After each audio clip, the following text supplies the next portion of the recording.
Good morning to you. This morning we're going to have a conversation that will focus on Leonardo da Vinci in his artistic investigations and how those informed his scientific investigations, his artistic inventions, creativity in the workshop, how that informed his own kind of scientific understanding of the world in which he lived, the natural world, and his own scientific investigations. And you've had the good fortune of meeting our very good friend, Dr. Domenico Laurenza. We're very happy to have you here with us. Yes. And of course, Walter Isaacson, who needs no introduction. But I like one. All right. The Leonardo da Vinci of today. And let me turn the favor. Eric is being very modest. Eric has helped pull this whole thing together. So, Eric Motley, thank you. Thank you, Walter. Thank you. Thank you. I've read so much of your work over the years, even your work about the soul, and I want to touch on that later, but not deeply now. We have some slides that you've prepared, so what I want to do is walk us through some questions that I've composed based on conversations we've had this week that would inform a lot of your own work and a lot of Walter's work in his upcoming book. But why don't I start with this kind of question. In Verrocchio's workshop, one of the great Italian sculptors, he learned the artistic inventions of his day. Mm-hmm. How did that inform his becoming a scientist? And not only how did that inform his becoming a scientist, but give us a sense of what the workshop was like and what the philosophy of the workshop was like in trying to imitate nature. Yes, yesterday we have already seen something about that, but let me add something more. So Leonardo was trained in Verrocchio's workshop in Florence, and this was a place where the production of, let's say, military armors, bells, theatrical machine, was in addition to sophisticated works of art such as paintings and sculptures. So Verrocchio, it was Verrocchio, the sculptor and painter, Verrocchio, who created and positioned the great copper sphere on the top of the Cathedral of Florence. So this is a very, we have to think at a workshop, at an artistic workshop, as a very, very different place for what is now an artistic workshop, okay? So metalworks and everything like that. So Leonardo was trained in a place like this. And what is important to understand the point, a vision these artists and technicians like Verrocchio and Leonardo himself shared was the imitation of nature. Radical imitation of nature. This was a key point. This is a key point, a key vision in order to understand all the history. As far as concerned the representation of the human body in art, that meant to understand the internal causes of the external form of the body as represented in art. Mm-hmm. No? So let me show. For example, this is a famous engraving by Antonio Pollaiolo, leader of another important workshop in Florence at the same time. And the representation of the compact seems only a pretext for a representation of the muscles of the human body in motion, which implies some anatomical knowledge. In this case, grasped through not through these sections in the case of Pollaiolo, but through careful study of the surface of the body and also ancient statuary representing human body. But it is a very important example of what, with a modern term, we call artistic anatomy. Okay, and this is an example of Leonardo's artistic anatomy. You see how his study of the bones of the forearm led him to have a better understanding of the complex movement of the wrist and the hand. And basically, the anatomical study is very, very close to the gesture of a work of art, one of the two versions of the Virgin of the Rock. What I show in the middle is a detail from the right hand of the Virgin. This is artistic anatomy, so study of muscles and bones in order to improve the representation of the human body in art. Mm-hmm. So how to make a radical imitation of the nature in art regarding the human body. Now, Leonardo, also in the case of the project of machines, sometimes they are for Leonardo a kind of imitation of nature, as in the case of the flying machine. The flying machine, Leonardo's early ideas for the flying machine have to be, again, contextualized within the horizon of the workshop, so Verrocchio's workshop. Because if we examine his early studies for the flying machine, we find things like that. For example, in the drawing you see, you recognize on the left the wing, the membrane covered by membrane, but in the center, the machine, in the center of the machine, there is a cable continuing both below and above. And the same is true in other projects from the same period. This is a very complex sheet drawings made with a very complicated technique. But in any case, in the lower left corner, you see again one of these early projects for the flying machine, again suspended by cable. So these were flying machines for the theater, basically, which was among the production of the workshop, of the Florentine workshop, okay? So they made... Verrocchio's workshop. Yeah, but also other workshops. Okay. For example, these are projects by another Italian engineer of the 15th century, Giovanni Fontana. And these were a theatrical setting in which there were moving actors, descending, ascending onto the scene, moved, suspended by cable and mechanical devices. So the representation were, for example, the ascension of Jesus Christ, or combat between devils and angels, with moving actors on the scene. So Leonardo's early projects were this kind of projects, so flying machine, but for the theater. But the point is that at a certain point is surpassed this horizon, and this is important for understanding Leonardo. So, for example, on the back of one of the sheets I showed you before with the flying machine for the theater, we find a quick note, but very important. The two images on the right are a detail from the page on the left. Anyway, Leonardo writes, this is the way in which birds descend. And close to the note, he outlines the path they follow. Why this is important? That means that Leonardo begins here to link the projects of a flying machine, so a technological project, to a scientific study of the natural world. Okay? So this is a link that you don't find in the workshop. But was not the workshop really designed to encourage that type of movement from the theatrical to the scientific investigation? From a general point of view, yes. As I said at the beginning, the general vision was how to remake the natural world. Right. So everything helping to realize this attempt was welcome. No? But he just stood out. Sorry? He stood out. He just surpassed that entire... Yeah, absolutely. In this case, and of course, because Leonardo's later project for the flying machine were projects for real flight. Yeah. Okay, not for the theater, but supposed to fly really. So, and let me conclude on this with this. Also in anatomy, Leonardo went far beyond the horizon of the artistic anatomy, and it touched on every aspect of anatomy, from embryology to cardiology and so on, and made dissections. So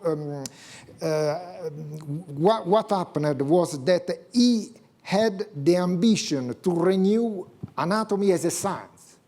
No? So he approached anatomy as a professional anatomist, like a scientist. starting at a certain point. So the starting point was artistic anatomy, no? Just studying muscles and bones for art, for the good representation of the human. But he surpassed this level and he became an anatomist, a professional anatomist, a scientist. So all this. Yeah.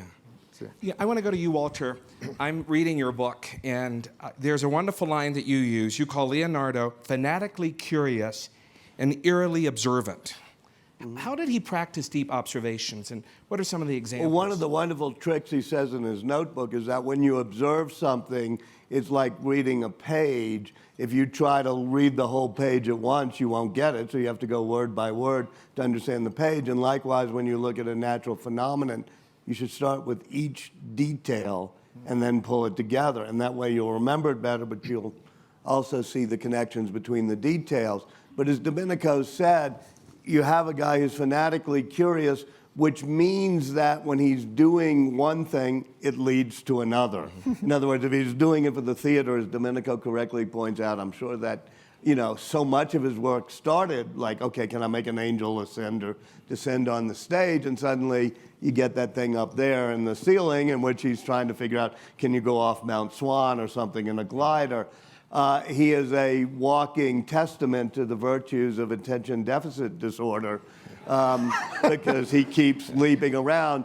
And even when we started with the copper ball on top of the Duomo, I'll show how uninformed I was. I assumed you could sort of solder a copper ball at that time. Then I realized, well, no, there's no torches, there's no propane, there's no...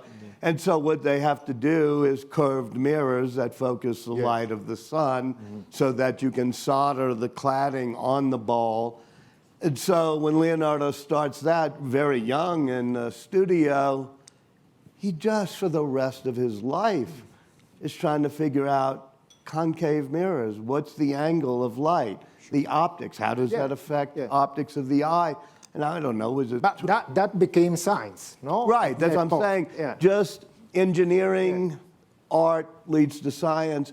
And I don't know how many years later it is, you may remember, in his notebook he says, remember the time we had to solder the ball? Later in manuscript G, when so we are around 1510. So right, Leonardo, so this is almost 40 years later. So he was, remember, for himself. So he said to himself, yeah, remember when how we soldered the ball? Verrocchio, and he's doing mirrors, I think he ends up doing them in Rome as well with the German mirror makers.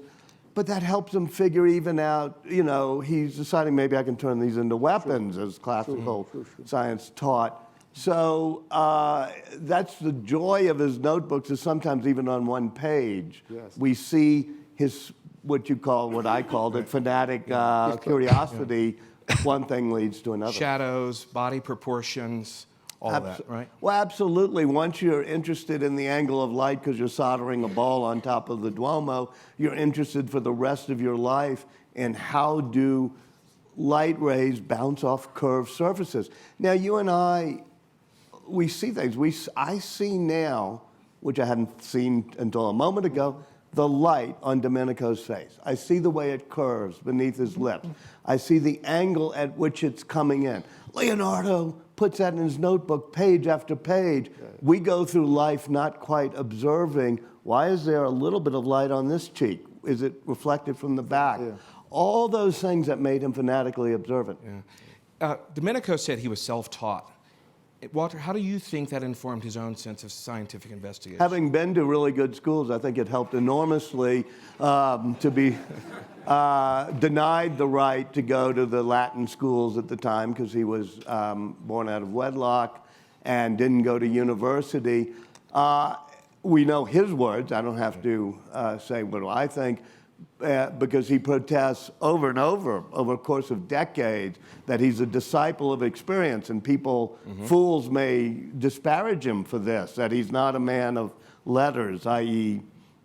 not somebody who was classically or was taught, but he had to rely on experiential, you know, experiment and experience to teach himself. And it helps him become, I think, a forerunner, I won't say he's the inventor of, the scientific method, which is, okay, if I'm going to figure out how the water swirls, let me make a ceramic or glass tank. Let me put panic seeds or grass seeds in it, and let me figure it out, as opposed to trying to derive it from, as he kept putting it disparagingly, the wisdom of the elders or the... However, and I won't go into this more, as with anything with Leonardo, he does start mixing ways of learning, i.e., he buys a lot of books. Suddenly he's studying the ancients as well as anatomy texts of the time. So as much as he protests that he doesn't like received wisdom, he learns what is the most fundamental thing about knowledge, which is that it's a three-part process. Your own experience and experiments, the empirical evidence you have, the received wisdom you have, and the theoretical framework from which you can derive the facts. So in many ways, he was anticipating the Enlightenment. Yes, and certainly the scientific method of, that we see on is almost contemporary. I mean, somebody pretty soon afterwards, Copernicus, and then, of course, through Galileo and Bacon. Domenico, I want to come back to you. Leonardo's practical knowledge as an artist and engineer helped him to acquire scientific understanding. I think you have some slides to show us here that kind of speaks to that. Yes, let me say this. Allora, what to say about that? First of all, we have seen, I showed before, how Leonardo became a scientist starting as an artist and a technician, okay? Now, let's consider how his practical knowledge, as an artist and as a technician, helped him to better understanding of the natural world. So how this practical knowledge was important in order to improve his science. Okay, so first thing to consider is the drawing as an artist, and as an engineer, he knew very well how to use drawing techniques. Okay. And this was very important because it allowed Leonardo to realize sophisticated anatomical representations, very, very, very unusual for the time. Representation like this, in which he represents a dissected an anatomical part in isolation, an isolated anatomical part, in this case the femoral vessels. So a masterpiece of analysis. A masterpiece of analysis, or more comprehensive images in which he tries to show, to represent at the same time different anatomical system in the same image simultaneously. So you have exploded vision like this, or vision transparency technique. On your left, you see how he represents in the same image different anatomical parts, the respiratory system, the heart, the liver, and so on. And other kind of very sophisticated representation. In this case, the muscles schematically represented as chords in order to show their reciprocal positions. And other images like this. So this is a first point. His knowledge of the drawing was something that he knew because he was an artist and an engineer and a technician, and he applied this to anatomy, and this improved his comprehension of the anatomy. So in this case, practical knowledge, professional hands-on knowledge helped him to understand a science, to comprehend a science. Okay? And the same is true if we consider the link between technology and anatomy. These are examples of the so-called elements of machines from one of the codex of Madrid discovered in Madrid in 1960s, the Codex Madrid first. So these are the elements of machine. Leonardo basically literally anatomized the machine into their basic components, so wheels, screws, and so on. And, but what happened was that these elements of machine influenced at a certain point is anatomical studies. How? Let me show an example. These are studies of the mechanical poles. Leonardo studies, for example, what he calls the universal poles. So something that moves in every direction. This is a universal pulse, no? Yeah. Or a two movements pulse, what he calls polo di due moti. So a pole that can move only up and down. This is a two, and other mechanical pulse. And then he applies these studies to the comprehension, to the study, for example, of the joint of the ankle joint, no? In this case, which he studies as a universal pole, as a limb that can move in every direction. So you see on the right a comparison between the ankle joint up and the mechanical universal pole in the image down. Wow. Okay.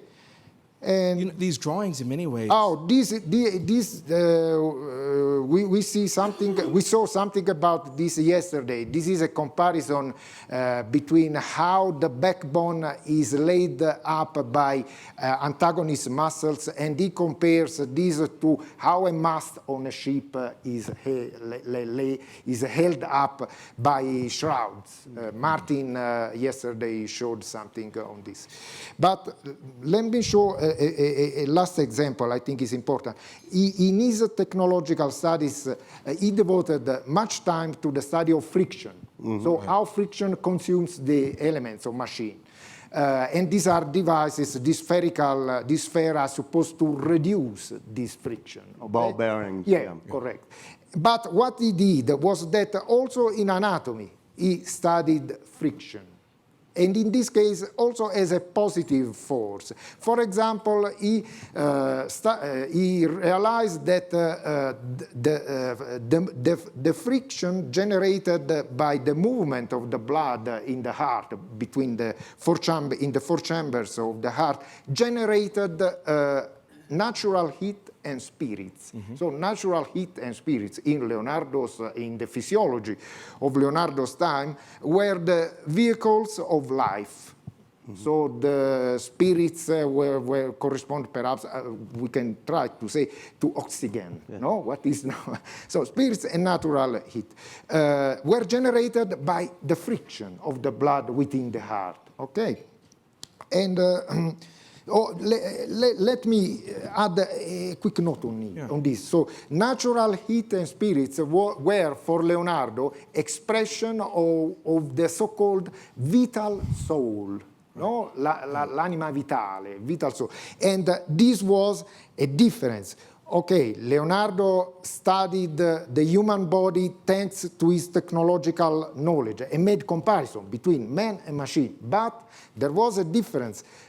In the human body, in the animal body, there was a soul. So for Leonardo was not Descartes, so was not Cartesio. And for him, the human body, the animal body, was not a machine. There was no man-machine for Leonardo. Does he write this about is this? important. Does he write about this? Yeah. He write a lot. So it's important because sometimes studies devoted to this mechanical conception sometimes have overestimated this connection between anatomy and technology. So this is important. The human body, the animal body has a soul, and this makes a huge difference from a machine. Yesterday, when you were giving your breakout session on the flying machine, you focused quite a bit on motion. And you spent quite a bit of time talking about motion and is trying to capture past, present, and the future. Could you say a bit more about that and how maybe that informed his fascination with flight? Yeah, and it also starts, as Domenico said, with his unbelievable ability to display things like mechanical and human objects. If you're to look at the many things that Leonardo invented, one of them was the visual display of information. Something when I first became a journalist, at Time, we had a art department, and suddenly we decided we needed to figure out visual display of information. How would you do things in layers? And somebody first pointed me to Leonardo because just like when you used to you're too young to remember actually you got volume L of the Encyclopedia Britannica. It has transparencies. You can, you can flip the pages. Well, this is what Leonardo does, is shows layering. How do you layer and do the visual display of information. And, you got to get Domenico's books. I think there are 2 of them in our bookstore. But these are these beautiful drawings. And of course, this is before Newton, but we do have the anatomical mechanics that happen. So as you said, you look at the elbow joint and he's doing...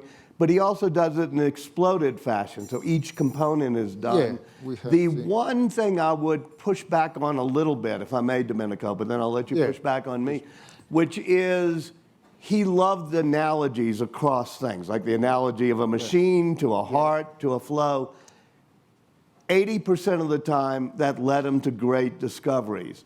He does get trapped into thinking the reason the blood is warm is simply the friction of the heart, which is not correct. And and so sometimes when he sees a pattern across nature, like, okay, because he was doing perpetual motion, realizing why perpetual motion couldn't exist. So he figures out friction, and then he tries to do the blood in the heart as an example of friction. It takes him a while to understand there's other heating factors on the blood. Yeah, I think you're right, correct. His analogy is not all, of course. Right, I just wanted to make that point because we sometimes say thinking by analogy is great, especially when it was the blood of the veins rising to the head versus the rivers of the earth rising to the top of the mountains, which I guess you'll get to. You can get slightly misled by analogies, but he was so good that he would test it and he'd say, oops, I was wrong, the analogy doesn't work. Of course, you have to consider that Leonardo had the instruments that later scientists had. So analogy was a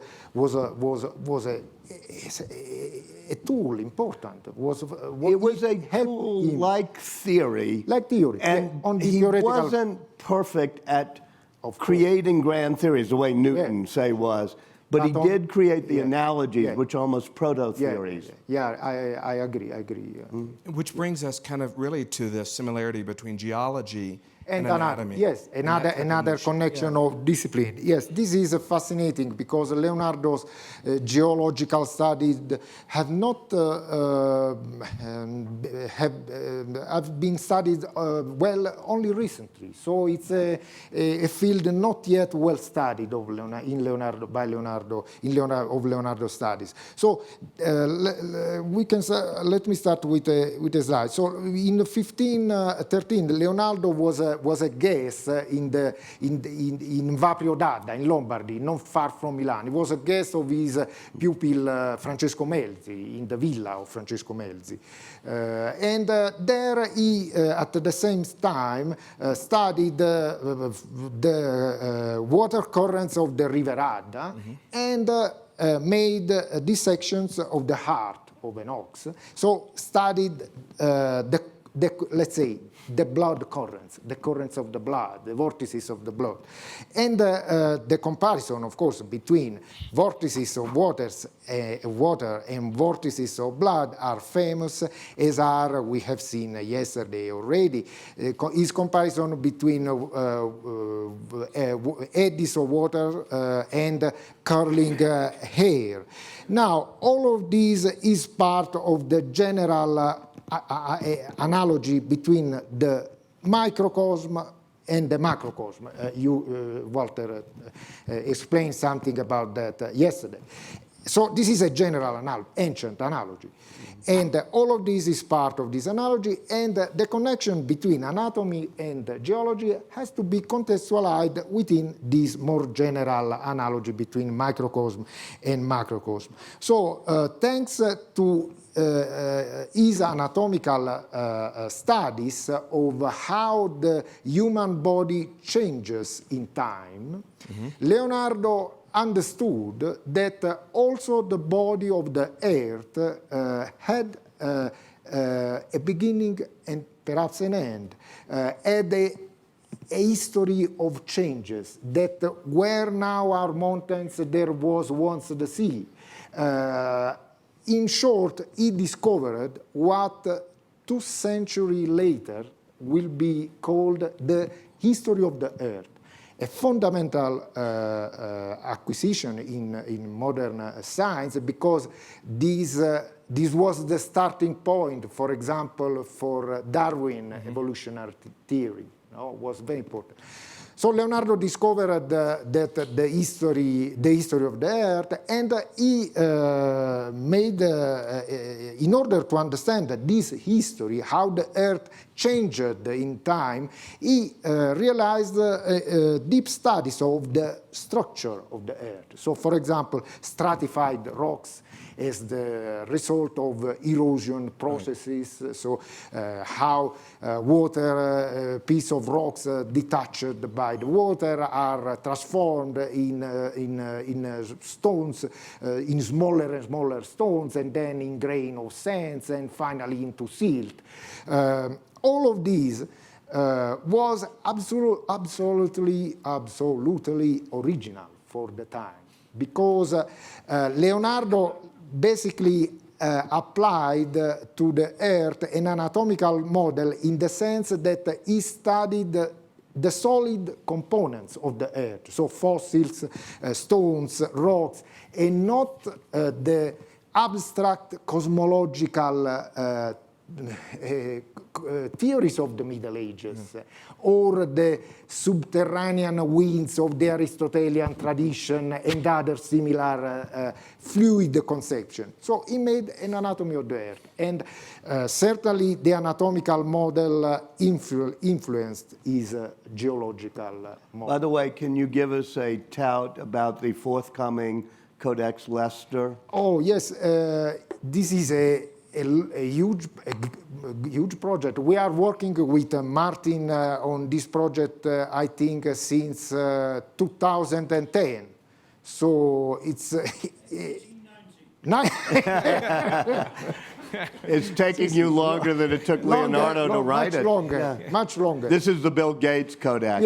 Yeah. It's the only codex in America, Leonardo Codex in America, the only codex in America. So it's a complex codex. It's taking time because it contains mostly text than drawings. So unusually for Leonardo, there is more text, and mainly geology and earth studies. Of course, geology is one of the main aspect of the Codex Leicester. This is the reason why we have started this revision of Leonardo's geological studies, which are turning out very, very important for various reasons. Also for the possible impact on later scientists. We are working. Which is a great question I want to ask before we open it up to the floor. And I'll turn to you, Walter. I mean, out of all of these discoveries, and when you look at these drawings, he used the drawings in a way that a contemporary scientist would use a computer to model. From coefficient friction to the principles of dentistry. I mean, did he write any of this down? How did it inform scientists? How do we think about this within contemporary context of science today? Yeah, I'm not sure that's the best question on Leonardo, because he was not somebody who believed, as did some of his contemporaries believed, that you had to be part of a building of knowledge and disseminate it and be part of schools and make sure everybody saw it. He was curious for his own sake. However, what he does do is creates, as I say, new ways to use art and science so that they're indistinguishable. A lot of times in his notebooks he says, let's do an experiment. Let's figure out whether this would happen, whether it be about friction or perpetual motion, siphons of water to figure out whether the rivers in the earth, the water in the earth could get to the top of mountains. And he talks about an experiment. I'm pretty sure, but I'll let Domenico comment, that he didn't actually make a whole bunch of siphons, but he did it on paper. And so drawing something was a mode of experiment for him. Yeah. Is that right? Yeah, I think you're right. This is what we can call the role of imagination in science. You wrote a book on Einstein. I think Einstein, there are something important in Einstein dealing with this problem of how fantasy, imagination can help elaborating. Thought experiments, he got to call them. I think when Leonardo plans this kind of experiments like that, or also so-called thought experiment. Imagine that there is only the sphere, the universe. There is only the sphere of waters, the air and the fire without the earth. No, imagine that. What will happen? So these are. Thought experiment. Yeah, now it works. It starts. So when for geology, it couldn't look directly within the earth, and he couldn't see the history of the earth, how the earth changes in time. So when he couldn't look directly at the natural phenomenon, I think he at that point started his imagination, his fantasy. Okay, so he planned imaginary. And he'd do it on paper. I will say, in answer to Eric's question, there's not an easy answer, but a wonderful thought experiment, to go back to that phrase, is to go back to 1503, 1504, whether he's in the Villa Melzi, wherever he is, and say, what happened if he had published all of this? Because he didn't publish it. How would the accumulation of human knowledge been different had he actually said, I deeply care about publishing it, as opposed to doing it for the curiosity of it? Yes. All the scholarship on geology is a great example, right? Oh, yes, I think Or so. anatomy, the valves of the heart that you showed. Yeah. See, yes, this is a problem. You mean also the influence, possible knowledge of this concept by scientists later than Leonardo. It's a big problem.